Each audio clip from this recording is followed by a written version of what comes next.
Voy a ser muy claro desde el principio. Lo que acaba de hacer Donald Trump no es solamente un error político, es una equivocación histórica con repercusiones que van mucho más allá de una campaña electoral o de una jugada táctica de cara al voto popular.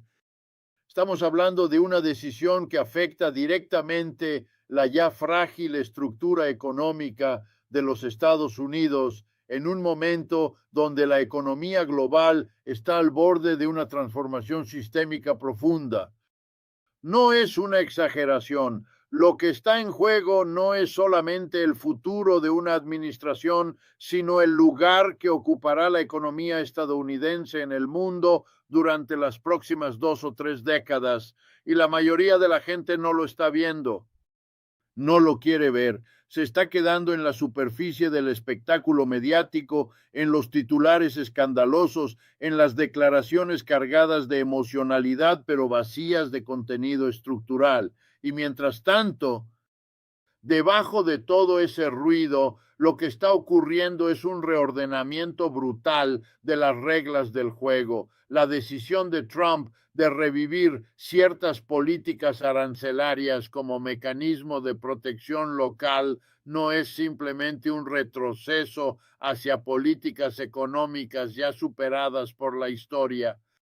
Es un intento desesperado de salvar un modelo que se está desmoronando, porque lo que él presenta como defensa del empleo estadounidense es en realidad una señal de que ya no se puede competir con la nueva estructura productiva mundial. Y eso es lo verdaderamente alarmante. En lugar de replantear cómo se posiciona la economía norteamericana en un mundo multipolar, se está apostando por levantar muros comerciales, endurecer las cadenas de suministro y crear tensiones diplomáticas con países que ya no dependen de la voluntad de Washington para crecer. Se está jugando al siglo XX en pleno siglo XXI. Y eso, insisto, es un error gravísimo. Voy a explicarlo paso a paso para que cualquiera que esté viendo este video lo entienda, incluso si no es economista. Durante los últimos 40 años, los Estados Unidos vivieron una transformación radical en su estructura económica. La industria manufacturera, que durante el siglo pasado fue el pilar de la clase media trabajadora, fue desplazada progresivamente por un modelo de externalización productiva, es decir, producir en otros países donde la mano de obra era más barata, donde las regulaciones eran menos estrictas, donde los sindicatos tenían menos poder. Así se mantenían los márgenes de ganancia, así se fortalecía el capital, pero a costa de debilitar el empleo local y de desmantelar comunidades enteras. ¿Y qué pasó con todos esos trabajadores desplazados? Se les prometió que el nuevo modelo basado en los servicios, en la tecnología, en el conocimiento, sería suficiente para reabsorberlos. Pero eso fue una promesa vacía. Lo que vimos fue una expansión brutal de la desigualdad, una concentración inédita de la riqueza en el 1% superior y una clase media cada vez más endeudada, más inestable, más precarizada. Ahora, frente a la evidencia de que ese modelo tiene grietas por todas partes, Trump vuelve con la narrativa de traer los empleos de vuelta, como si eso fuera posible con una orden ejecutiva o con una subida de aranceles. Pero aquí viene la parte que nadie está preparado para enfrentar. El sistema global no funciona más así. Las cadenas de producción no se reestructuran de la noche a la mañana. Las multinacionales no van a sacrificar sus márgenes solo por una decisión política. Y lo más importante, el mundo ya no gira alrededor de lo que haga o diga Estados Unidos.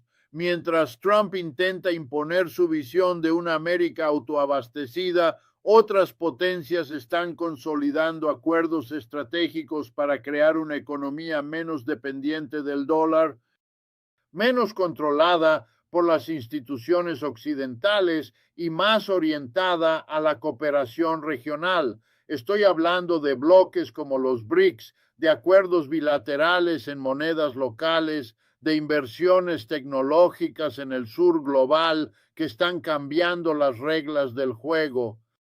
¿Y qué hace Estados Unidos frente a eso? Amenaza, sanciona, se aísla y cuando se aísla pierde influencia. Cuando pierde influencia, pierde poder y cuando pierde poder, pierde control sobre su propio destino económico. Ese es el costo real del error que acaba de cometer Trump. No es solo un problema político, es un suicidio estratégico. La clase dirigente estadounidense está profundamente dividida. Por un lado, hay quienes entienden que el modelo actual ya no se sostiene, pero no tienen la valentía de decirlo públicamente. Por otro lado, están quienes insisten en maquillar la decadencia con discursos de grandeza, apelando al nacionalismo económico como si eso bastara para frenar el colapso. Y mientras tanto, la ciudadanía sigue atrapada en una guerra cultural sin fin, discutiendo sobre símbolos, sobre narrativas, sobre identidades, mientras la concentración económica avanza sin freno, y lo más doloroso de todo esto es que hay una alternativa real, pero requiere de un cambio profundo de paradigma. Requiere dejar de pensar que el crecimiento económico es sinónimo de acumulación de capital para las grandes corporaciones. Requiere repensar la relación entre trabajo y valor. Requiere que el Estado recupere su papel como organizador de la economía en función del bien común y no como un facilitador de la especulación financiera. Pero Trump no está hablando de nada de eso. Al contrario, está haciendo exactamente lo que garantiza que todo eso siga igual o empeore, porque mientras repite discursos sobre soberanía económica, sus políticas benefician a los mismos actores que han vaciado de contenido a esa misma soberanía. Y ahí está la trampa. Lo que debería preocuparnos no es tanto lo que Trump dice en sus discursos, sino lo que realmente pasa cuando se aprueban sus medidas, porque ahí es donde se ve la contradicción. Por ejemplo, cuando habla de proteger la industria del acero, pero al mismo tiempo permite fusiones que concentran aún más el poder en pocas manos, cuando dice que quiere defender al trabajador promedio, pero aprueba rebajas fiscales que solo benefician a los sectores más ricos, cuando promete empleos, pero no invierte en educación técnica, ni en reconversión laboral, ni en infraestructura para sostener un crecimiento sostenible. Es decir, no hay una estrategia coherente detrás de estas medidas. Hay marketing político, hay manipulación de emociones, pero no hay un proyecto de país. Y sin proyecto solo queda la improvisación. Y eso es un lujo que esta economía ya no puede permitirse. No basta con entender que el modelo está fallando. Lo esencial ahora es entender por qué está fallando y quiénes están pagando las consecuencias.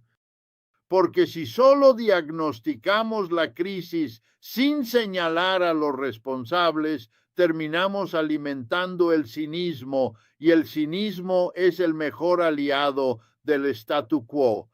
La mayoría de las personas no se levantan cada mañana pensando en teorías económicas, sino tratando de sobrevivir. Lo que quieren es saber por qué trabajan más que nunca y cada vez pueden comprar menos, por qué el alquiler les consume más de la mitad del salario, por qué no importa cuánto se esfuercen.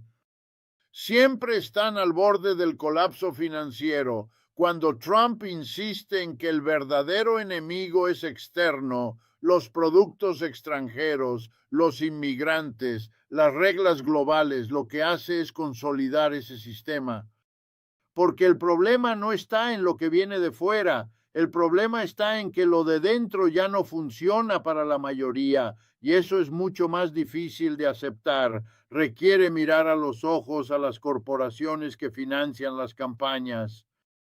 Requiere enfrentarse a los intereses que controlan los medios, los bancos, las farmacéuticas, el sistema educativo. Requiere valentía política y no la hay, no todavía. Por eso se repiten los mismos errores, por eso se toman decisiones como la que acaba de tomar Trump, que parecen audaces, pero son profundamente regresivas. Son medidas que apelan a la nostalgia, pero no ofrecen futuro, porque el futuro no está en volver a fabricar acero como en los años 50. El futuro está en redefinir qué entendemos por trabajo, por valor, por bienestar. Hoy vivimos en una economía digital donde cientos de millones de personas producen valor todos los días sin recibir una compensación justa. Lo hacen a través de sus datos, de sus publicaciones, de su comportamiento en línea. Cada clic, cada preferencia, cada patrón de consumo se transforma en dinero para las plataformas mientras los usuarios no reciben nada. Eso es extracción de valor sin retribución. Eso es explotación en una nueva forma.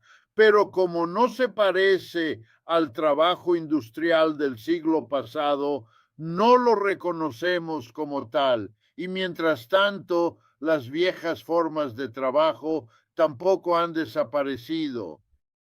Siguen ahí, pero precarizadas. La fábrica no se fue, se trasladó a Bangladesh, a Vietnam, a México, y ahora, en lugar de mejorar las condiciones laborales, lo que se hace es presionar a esos países para que compitan entre sí en una carrera hacia el fondo. Menos regulaciones, menos derechos, menos salarios, todo en nombre de la competitividad. Lo que Trump está haciendo es reforzar esa lógica, pero pintándola de rojo, blanco y azul, en lugar de cuestionar el modelo que obliga a los países a explotarse entre sí. Propone que Estados Unidos sea el más agresivo, el más cerrado, el más nacionalista, pero eso no cambia el juego, solo cambia el tono y a largo plazo debilita aún más a quienes ya estaban perdiendo.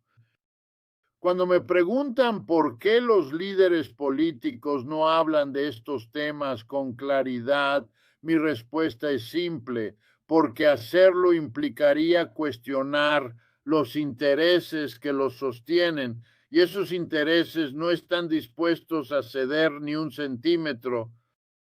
En Estados Unidos, el poder económico y el poder político están tan entrelazados que resulta casi imposible distinguir dónde termina uno y comienza el otro. Por eso las soluciones estructurales no aparecen en la agenda. Por eso lo que se repite son ajustes marginales, reformas parciales, medidas que parecen audaces, pero que no tocan lo esencial. Tomemos como ejemplo el sistema impositivo. Desde hace más de 4 décadas, la carga tributaria se ha desplazado desde las grandes fortunas hacia la clase trabajadora. Lo que antes pagaban las corporaciones, ahora lo pagan las familias. Lo que antes aportaban los multimillonarios, ahora lo cubren los asalariados a través de impuestos regresivos. Y cuando se propone aumentar los tributos a quienes más tienen, la respuesta inmediata es que eso desincentivaría la inversión o que espantaría el capital. Pero nadie se pregunta qué desincentivo implica para una familia saber que trabajará toda su vida sin poder salir de la deuda. El sistema fiscal es una herramienta de redistribución, pero en manos de una élite que solo piensa en maximizar sus ganancias, se convierte en un mecanismo de extracción, extrae recursos de abajo y los transfiere hacia arriba. Y cuando esa élite también controla los medios, impone el relato de que todo eso es normal, que así debe ser, que el problema es la ineficiencia del Estado, no la codicia del sector privado. Trump no es la excepción a esta lógica, es su expresión más cruda. Su estilo puede parecer ruidoso, imprevisible, incluso vulgar, pero su política económica sigue la misma receta que otros presidentes aplicaron con modales más elegantes: recortes impositivos para los ricos, desregulación para los grandes negocios, debilitamiento de los sindicatos y criminalización de la protesta social, y como resultado más desigualdad. Lo que cambia es la forma.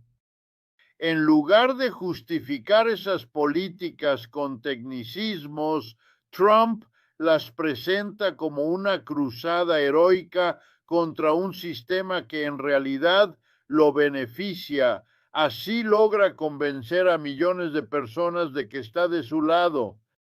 Y eso es lo más perverso del populismo económico. Convierte al opresor en salvador, transforma la frustración legítima en obediencia ciega, pero la realidad no puede ocultarse para siempre. Hoy, más de 120 millones de personas en Estados Unidos viven con algún grado de inseguridad económica. Eso significa que no tienen ingresos estables, ni acceso garantizado a salud, ni posibilidad de ahorrar. En muchos casos, ni siquiera pueden planificar a 3 meses. Y no se trata solo de desempleo, se trata de una precariedad estructural donde incluso quienes tienen trabajo no pueden garantizar su subsistencia. La economía se ha vuelto una fuente permanente de ansiedad, de miedo, y eso no es solo una tragedia individual, es un problema colectivo. Porque cuando una sociedad vive en la incertidumbre permanente, no puede construir vínculos sólidos, no puede planificar a largo plazo, no puede educar, ni cuidar, ni crear. Vive a la defensiva, y eso la vuelve más vulnerable a los discursos de odio, a las salidas autoritarias, a los falsos salvadores. Lo que está en juego no es solamente la economía, es la democracia misma, porque una democracia sin justicia económica es una democracia vacía. Y cuando la gente siente que su voto no cambia nada, que gane quien gane, su vida sigue igual o peor, entonces deja de creer. Y cuando deja de creer, deja de participar. Y cuando deja de participar, el poder queda aún más concentrado. Es un ciclo vicioso. Y Trump no lo rompe, lo acelera. Por eso digo que lo que ha hecho es un error colosal, porque no solo no resuelve los problemas de fondo, sino que profundiza las causas que los generan, y lo hace con una narrativa peligrosa que convierte la crítica legítima al sistema en odio hacia los sectores más vulnerables, que canaliza el dolor social en dirección equivocada y que debilita cualquier posibilidad de cambio real. La salida no está en cerrarnos al mundo, ni en demonizar al otro, ni en proteger a los monopolios nacionales bajo la excusa de patriotismo. La salida está en construir una economía al servicio de las mayorías, una economía planificada democráticamente, donde las decisiones no se tomen en las juntas de accionistas, sino en asambleas públicas, donde el bienestar no sea una excepción, sino la regla, donde la dignidad no dependa del saldo en la cuenta bancaria. Eso no es utopía, es una posibilidad real, pero requiere organización, requiere conciencia y sobre todo requiere que dejemos de creer en quienes prometen soluciones fáciles a problemas complejos, en quienes ofrecen enemigos en lugar de alternativas, en quienes quieren que volvamos al pasado cuando lo que necesitamos es inventar el futuro. En este punto hay que decir algo con todas sus letras. El sistema económico actual no está diseñado para garantizar el bienestar de las mayorías. Está diseñado para maximizar la acumulación de capital en los niveles más altos.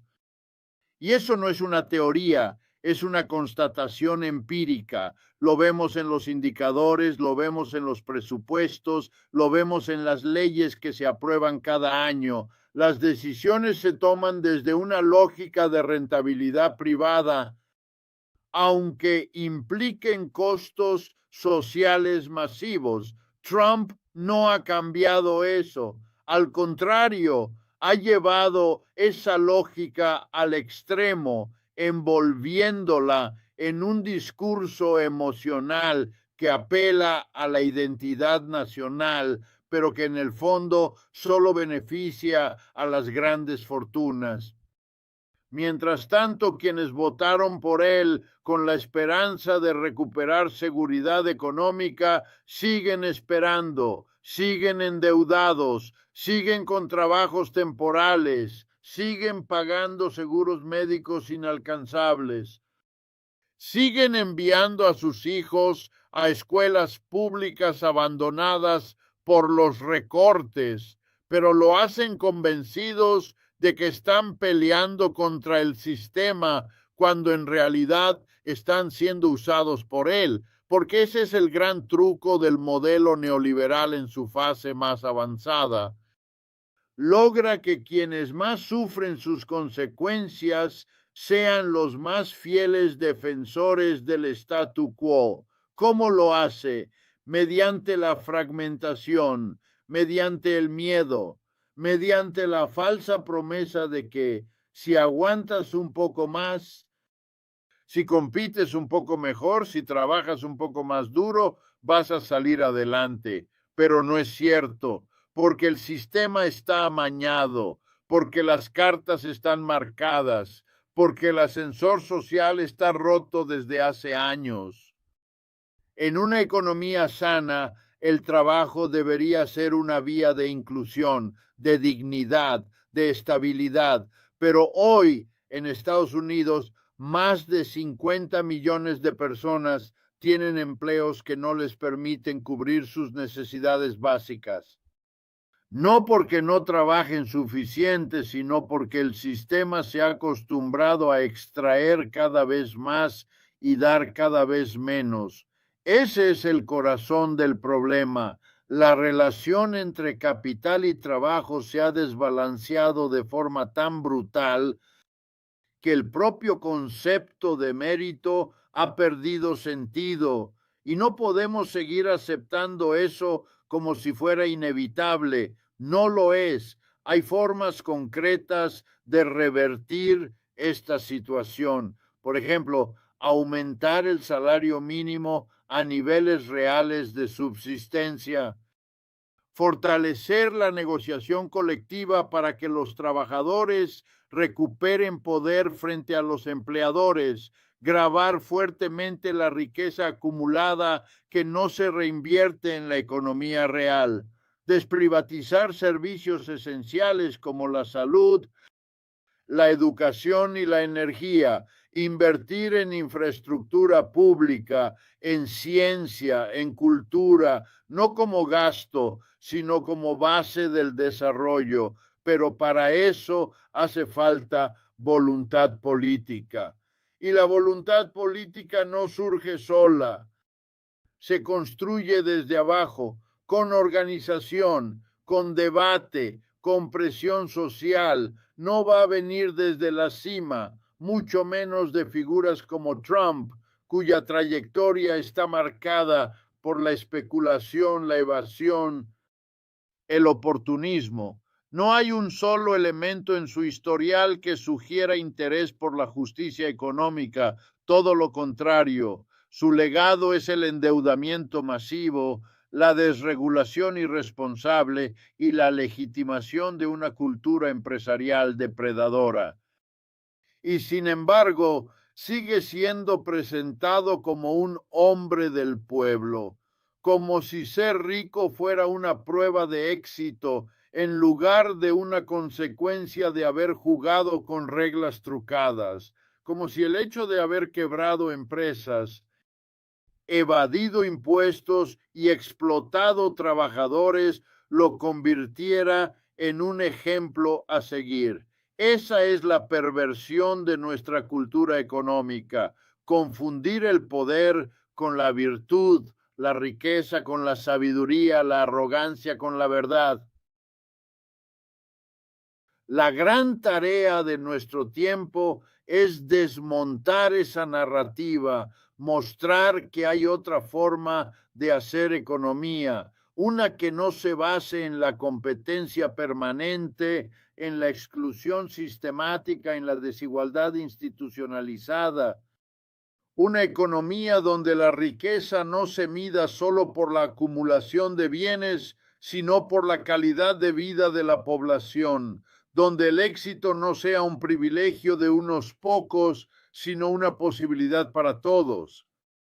Eso no se logra de un día para otro, requiere una transformación profunda, pero todo cambio empieza con una pregunta: ¿por qué aceptamos vivir así? ¿Por qué asumimos que tener 3 trabajos es normal? ¿Por qué toleramos que nuestros ancianos no puedan jubilarse con dignidad? ¿Por qué permitimos que el costo de una enfermedad signifique la ruina económica de una familia? ¿Por qué seguimos premiando a quienes destruyen y castigando a quienes cuidan? Son preguntas incómodas, lo sé, pero son necesarias, porque sin ellas no hay conciencia, y sin conciencia no hay acción, y sin acción todo seguirá igual o peor. Uno de los grandes mitos que ha sostenido este sistema durante las últimas décadas es la idea de que el mercado siempre se corrige solo, que si hay una crisis, basta con esperar, que si hay inflación, eventualmente bajará, que si hay desempleo, el mismo mercado generará nuevas oportunidades, pero la realidad ha demostrado una y otra vez que esa autorregulación es una fantasía peligrosa, porque lo que el mercado corrige no es la injusticia, corrige el margen de ganancia.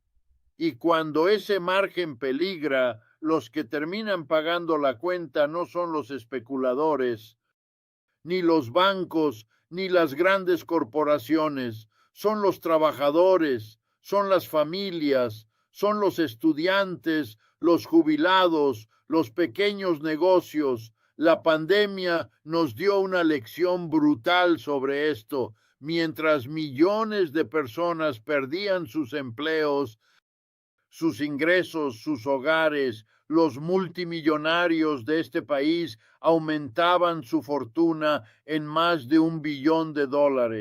Sí, escuchaste bien, más de 1 billón, mientras la mayoría apenas sobrevivía. ¿Y cuál fue la respuesta política? Unos cuantos cheques de emergencia temporales que se esfumaron en pocas semanas. Mientras tanto, las grandes empresas recibían rescates masivos, líneas de crédito ilimitadas, exenciones fiscales. Eso no fue casualidad. Eso fue el sistema funcionando tal como fue diseñado. Y ahora que el impacto inmediato de la crisis sanitaria se ha atenuado, ¿qué ha cambiado? Nada sustancial. El mercado inmobiliario sigue dominado por fondos especulativos que compran propiedades al por mayor para alquilarlas a precios abusivos. Las universidades siguen aumentando sus matrículas, generando generaciones enteras de jóvenes endeudados de por vida. El sistema de salud sigue siendo un negocio donde importa más el beneficio del accionista que la vida del paciente. Y la brecha de ingresos sigue ampliándose cada año.